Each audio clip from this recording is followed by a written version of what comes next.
Pandit Jawaharlal Nehru said, "When writing my autobiography, the thought of Manasarovar came to me.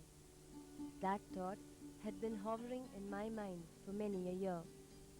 It was something which filled me with delight, and I had worked out many a plan for paying my homage to this wonder lake of Tibet and the snow-covered Kailash nearby. But those plans remain unfulfilled, for my journeys led me elsewhere, and I was filled with regret that I would never reach Kailash and Manasarovar. Still, the thought of them cheered my mind."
After starting at an early hour from Delhi and making stops for breakfast and lunch, we reach Almora, a picturesque district of the Kumaon Hills. The Kumaon Mandal Vikas Nigam takes care of the accommodation and food on the Indian side.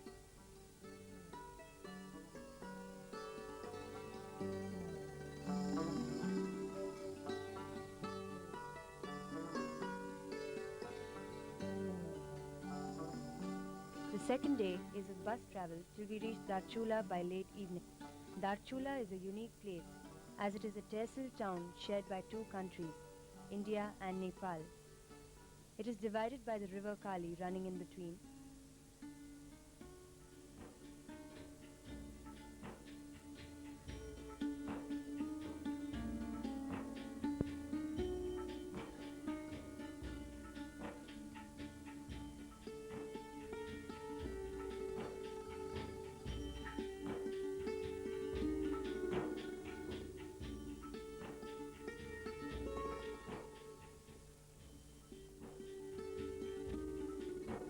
The next morning, the Yatris leave by bus for an hour's journey to Tawagat, the point from where the trekking begins.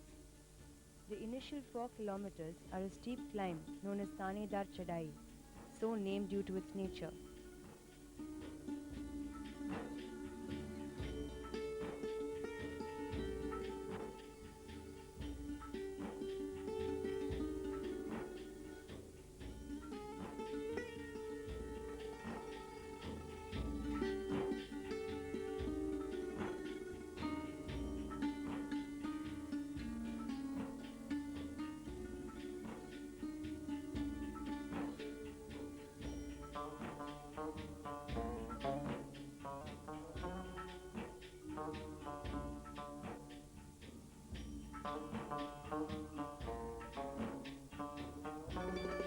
After the first night's halt in Pangu, one makes way to Sirka through Narayan Ashram, which is at an altitude of 9,000 feet.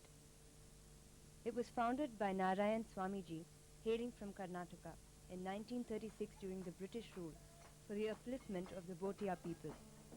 It is now taken care of by a trust. We were warmly received and looked after by Gangotri Mataji. Swami Tatrupanand Saraswati also gave us his invaluable advice and insight on the yatra. It's known as Panchakshar mantra and that is known as Namah Shivaya. इतना याद रखो कि अनेक जन्मों के पुण्य कर्मों का संचय होगा तो आपकी पसंदगी यहाँ पर हुई है. Once again I must inform you very frankly that you are all blessed one because you are selected by Lord Almighty. Thank you.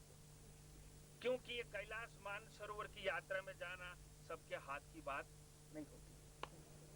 If you can purify your mind, that is अंतःकरण शुद्धि, If you can acquire that, that is the greatest achievement of this yatra. Because unless and until you purify your mind, you cannot proceed on the path of self-knowledge. Kailas and Mansarovar, that is considered as abode of Lord Shiva and Parvati. So when you are doing parikrama, you should consider that you are doing parikrama of Lord Almighty. Basic idol, something like idol or symbol. The shape is like a Shivlingam. And those who are not fortunate to visit Mansarovar and Kailas, for them, our rishis, they place Shivlinga in the temple. But those who are fortunate like you, they can have parikrama of Kailas. And you go to any corner, you'll be able to see Lord Shiva in the same way. Move in any direction. Think of any object. Ultimately, in the center is nobody but Lord Almighty. So when you live your life, keep Lord Almighty in the center, and you do anything, you cannot do wrong to anybody. वो मूर्ति है, वो बाहर दिख रही है, वो हमेशा मेरे भीतर है. आज आप माउंट कैलाश गए, वहाँ दर्शन किया, तो कल तो वापस आ जाओगे.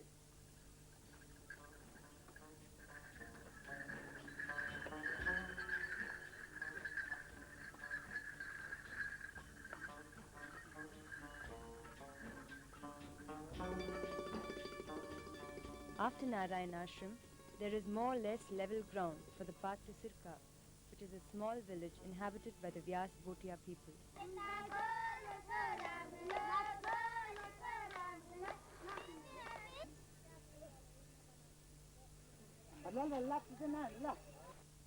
The next day's trek to Gala, at an altitude of 7,000 feet, is mostly of descent. The path is foggy, slippery and slushy due to the rains.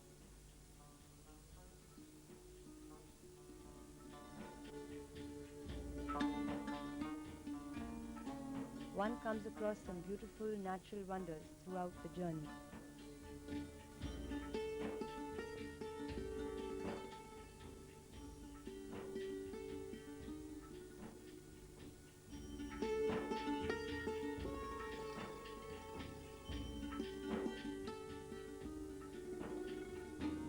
This plant is called the cobra plant. Pretty sight and sound of the mountain goats and sheep is experienced very often on the trip. They carry goods and load down to the plains.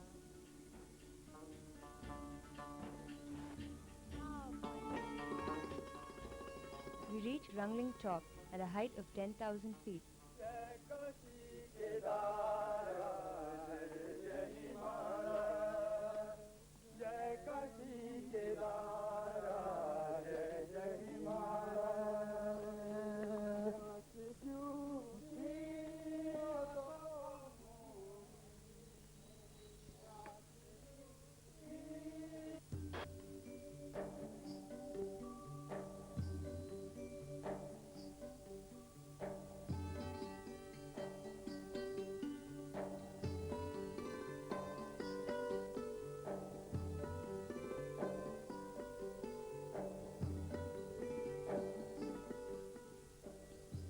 We leave Gala through heavy rain for Malpa at an altitude of 7,200 feet, a trek which covers long stretches of ascents and descents.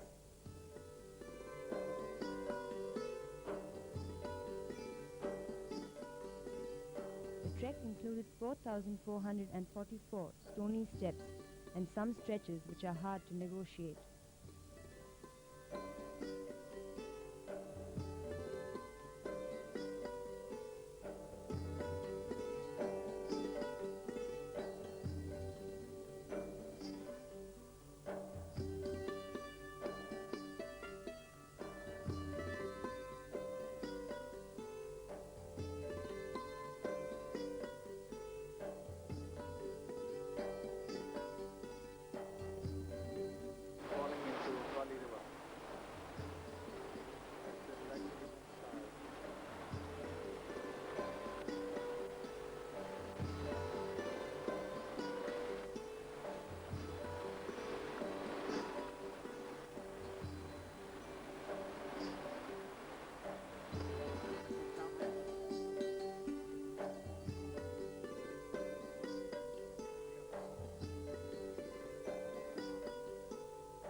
The river Kali becomes the yatri's dancing and musical companion from here.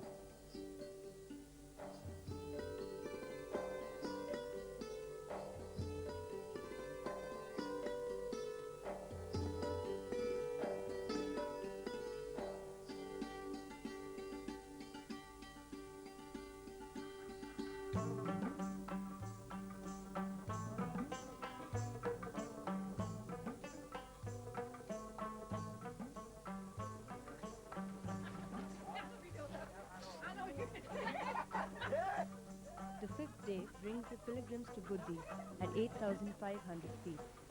A nice and picturesque trek of 9 kilometers along the river Kali, which will now be by our side till we reach the Chinese border.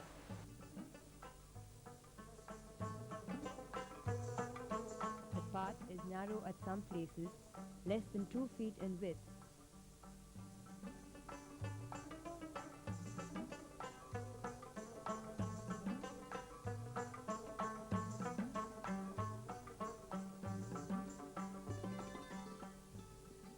The Buddhi camp is lovely with a variety of flowers. We then reach Siachen Lake, an area covered with flowers. The Vyas Mandir is here as well. ITBP, who are hospitable and courteous, always look after the yatris.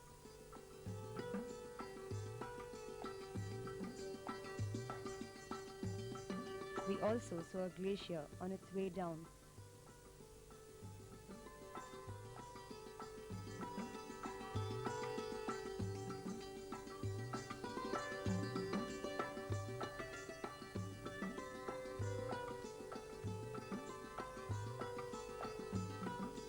The views that follow are inspiring. Many valleys and mountains are seen. With the path being more or less plain, every yatri enjoys this stretch.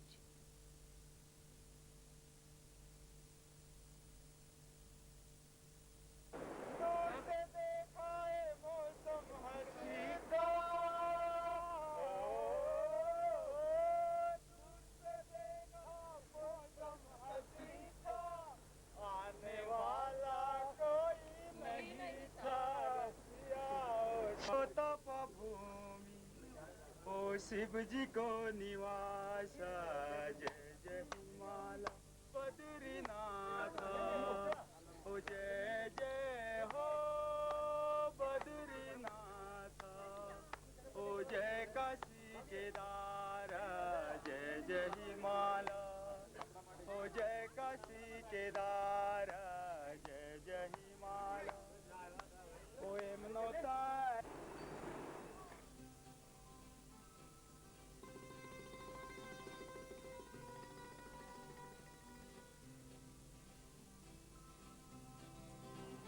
We go further down to the Gunji camp.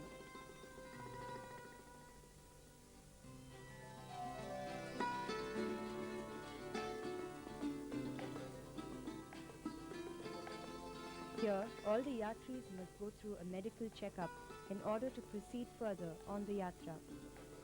Everyone in the group was cleared, and we left for Kala Pani, enthusiastic and together.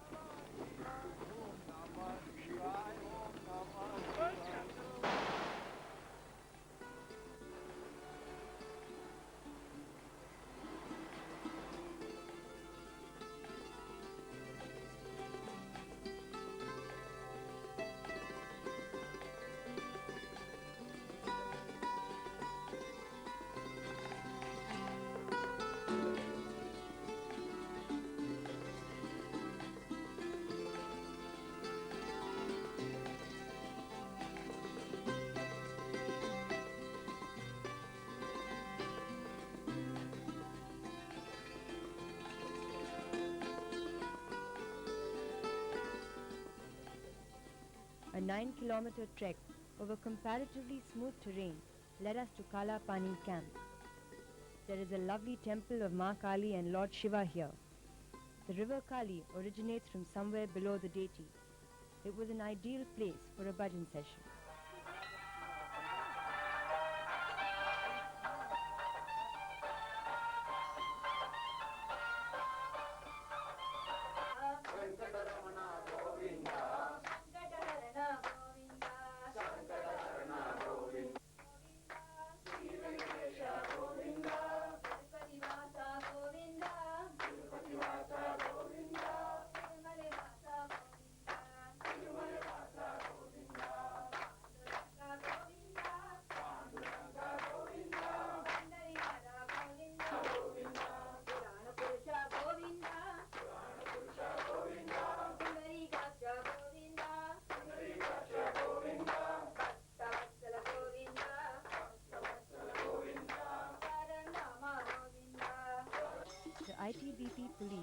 have made enormous improvements and additions and have been maintaining this temple beautifully.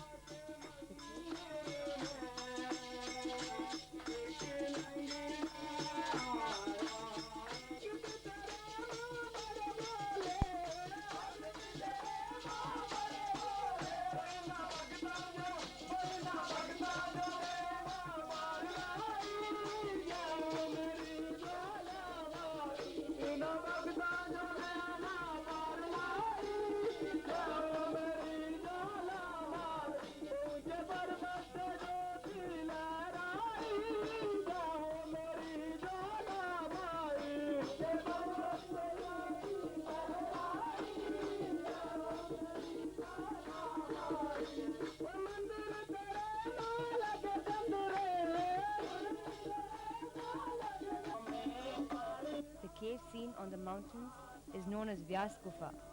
Here, the great sage is said to have done his tapasya.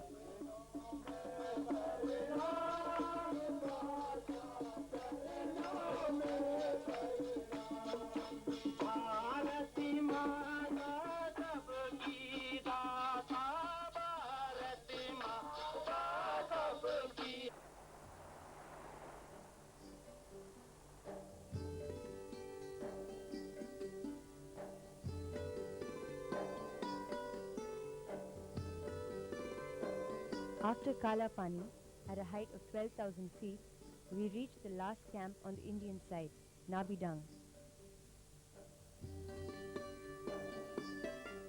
From here, Om Parvat is viewed, provided that the weather is clear.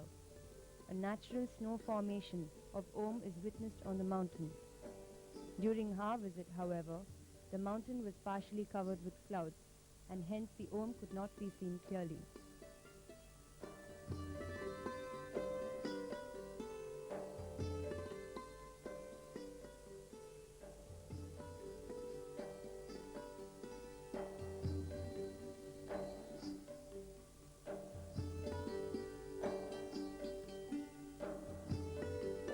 The next morning, Yatris have to leave by 3 a.m. with their torches and warmest clothing on to tackle Lippu Lake Pass at a height of 17,000 feet.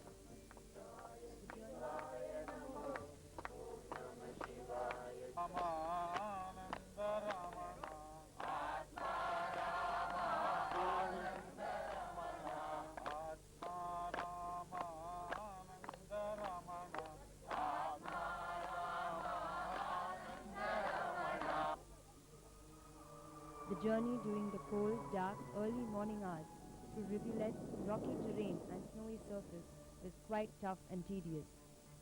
The weather conditions at Lippu Lake was quite hostile to the group as well. Many of the Yatris felt breathless, giddy and found the harsh and wind cold very hard to bear.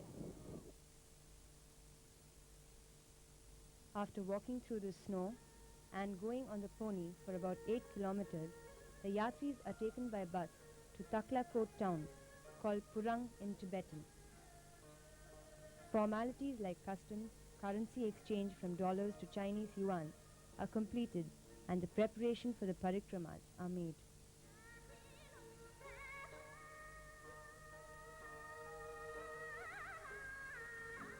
Chinese time is 2.5 hours ahead of Indian time, which means that the sun sets around 10 p.m. only. The vegetation in Tibet is very sparse and the terrain is dry and rocky. It has its unique beauty, however, with its clear, bright blue skies and varying colors of sand and rock. Last-minute shopping can be done here. Yatris buy the cans for Manas water and the all-important urea bags which protect the luggage from the conditions one has to go through.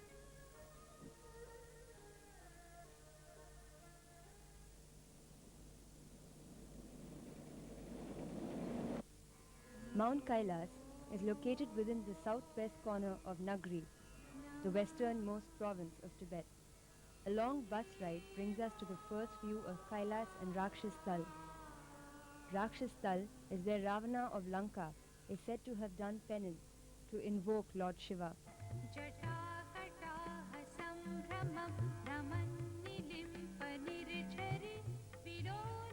It is a beautiful lake with rich, deep blue waters. but it is said that no one must drink this water. According to Hindu mythology, Kailas is the capital of Lord Shiva, the predominant god of the Himalayas. This is the holy mountain of the Tibetans, Gurla Mandata, at a height of 25,355 feet.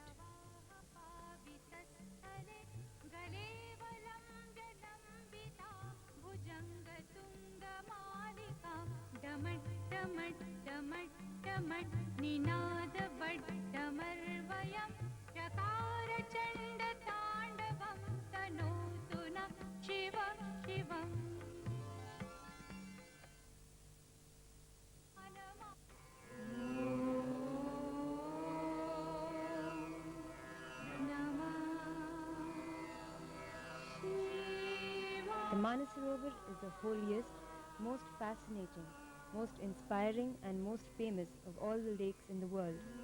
It was the first lake known to geography and is famous in Hindu mythology. It has always aroused admiration in man. She is majestically calm and dignified, created in the mind of Brahma.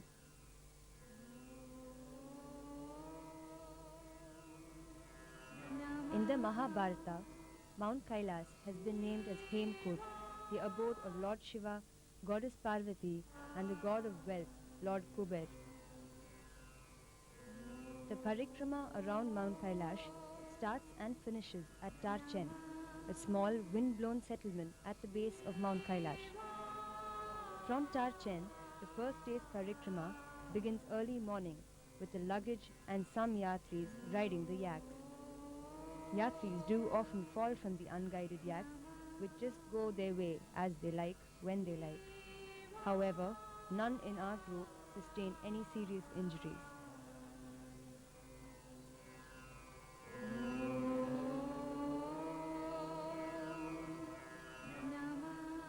The views of Mount Kailash are varied and beautiful from all angles. At one point, a Rishabha is clearly seen on the face of the mount.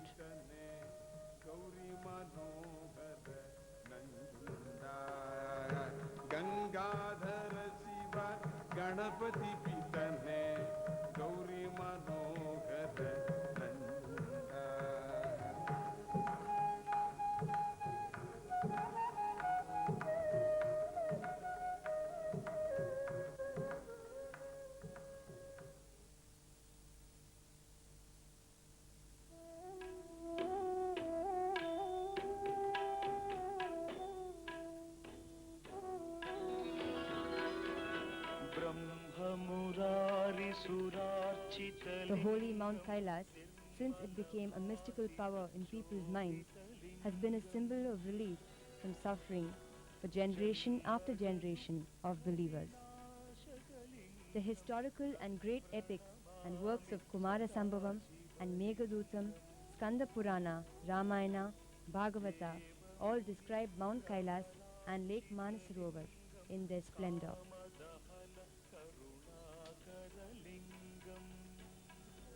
After about 17 kilometers of trekking, we reached Direbu, the camp with the best and closest view of the Mount Kailash, the southern sapphire face. The weather being unpredictable throughout the yatra, the fog can easily cover up even the best of views.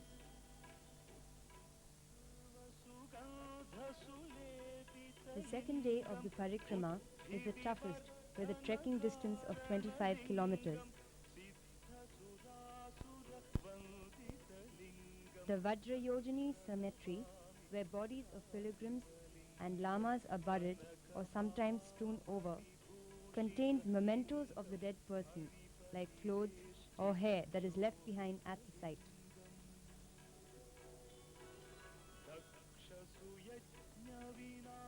There is a steep climb up to Dolma Pass, the highest point en route, at 19,600 feet.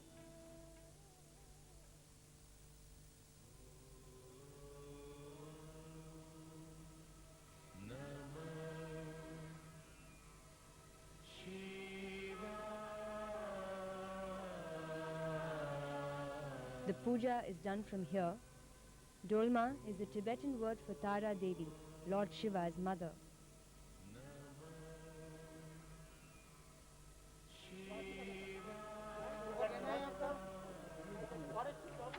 बहुत अच्छी तरह से पूजा हुई है ना मौसम देखिए हाँ? On the way down, we come across Gauri Kund, a pretty oval-shaped, deep green lake, 18,400 feet high. Goddess Parvati is said to have bathed and meditated here for 50 years before succeeding in getting Lord Shiva as her consort. The Tibetans call it the Tuki Zingbu.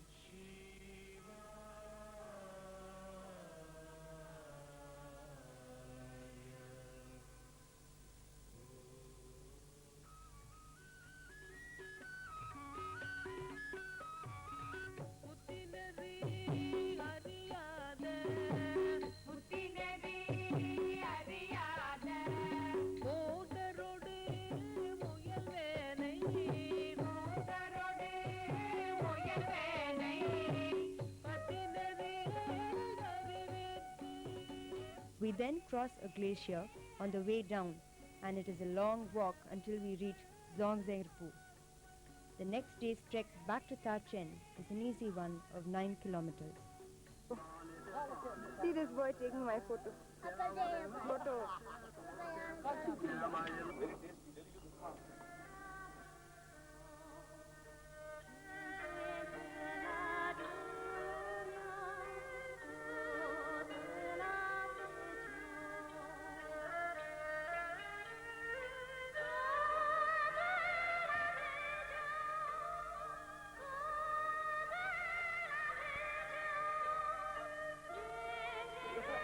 During the parikrama circuits, the groups have to be self-sufficient in terms of cooking, organizing, cleaning, etc. On a journey like this, many rise to the occasion and save the day.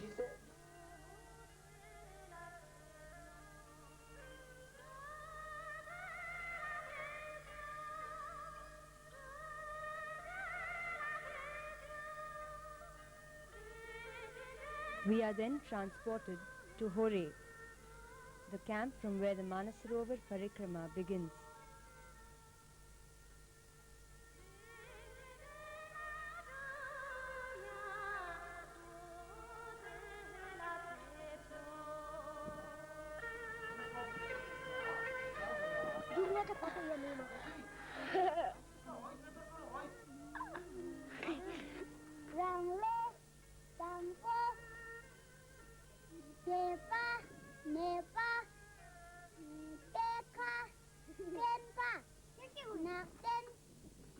The first day of this parikrama is the most difficult.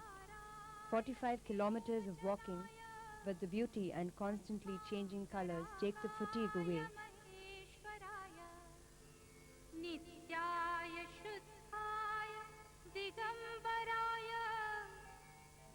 On the first day, one comes across the Sarang monastery, about 8 kilometers after the trek.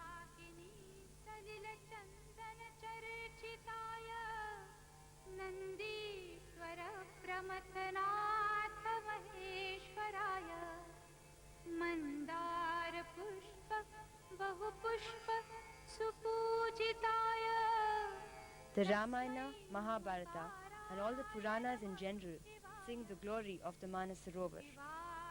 In the Mahabharata, the Manasarovar is known as Bindusara and in Jain works as Padmahrada. The Tibetans call Manasarovar So Marang.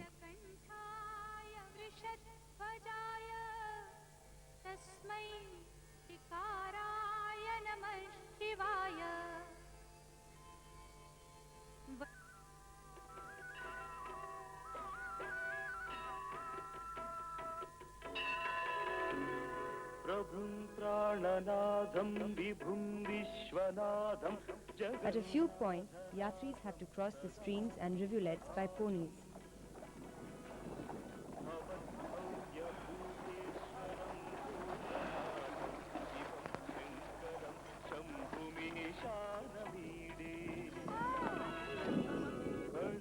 Like Hindus, Buddhist cosmology recognizes Mount Kailash as the manifestation of Mount Meru. The holy lake Manasarovar is known as the mother principle and represents Buddha's transcendent consciousness. The father mountain, Mount Kailash, itself represents the means of enlightenment. Mount Kailash is also regarded as the residence of Demchuk, the deity worshipped in the Chakra Samavara, tantric cycle of Tibetan Buddhism.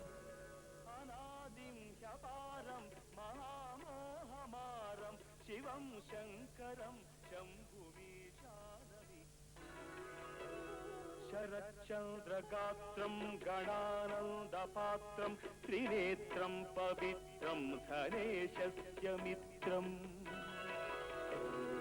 अपर्णाकळत्रं सदा सच्चरित्रम्. The Manasarovar reflects the resplendent golden rays of the waning sun and the myriad pleasant hues of the vapor sky. Her smooth surface mirroring the amber columns or silvery beams of the rising sun or moon. From the spiritual point of view, she has the most enrapturing vibration of the supreme order that can soothe and lull even the most wandering mind into sublime serenity.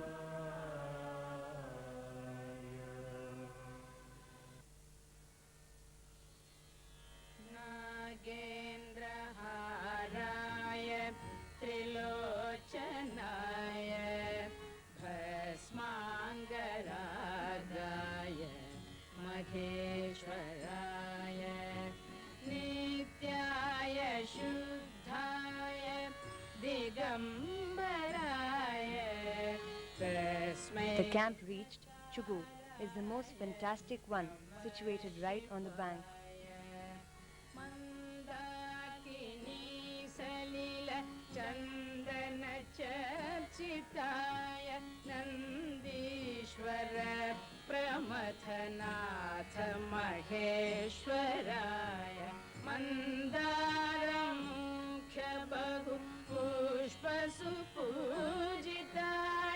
तस्मै मकरमहिताय नमः शिवाय शिवाय गौरी वदनाब्जवृन्द सूर्याय दक्षध्वरनाशकाय श्रीनीलकण्ठाय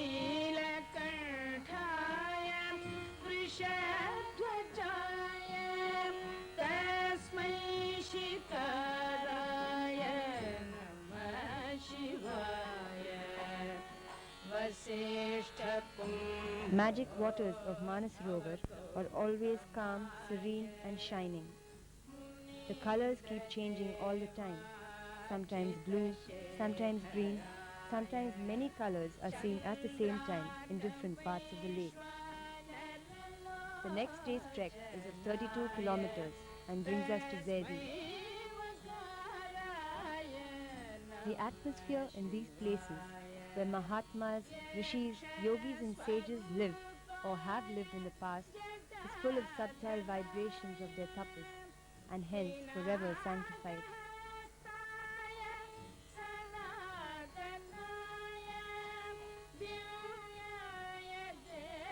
The Tibetans have been called the most religious people in the world. For them, religion is not just a matter of occasional ritual observances and acceptance of a particular code of belief and behavior. Orthodox Tibetans do 3 or 13 rounds of the Kailas and Manas, and some of the more pious pilgrims do the Sashtanga Danda